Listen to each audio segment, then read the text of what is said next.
E em 98 eu vim pra country music e me apaixonei, né? Porque sempre gostei de rock, né? Daí surgiu, né, a E o paixão. country e o rock tem um certo namoro, né? Tem, ele flerta muito, né, com a country music, né? Pelo estilo, mas o formato, né?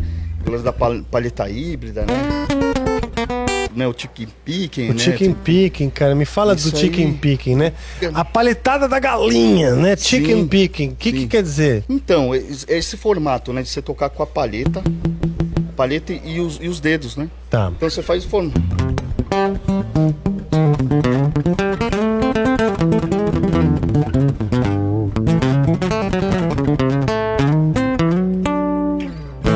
É legal Som demais, né? do palheta e os dedos juntos.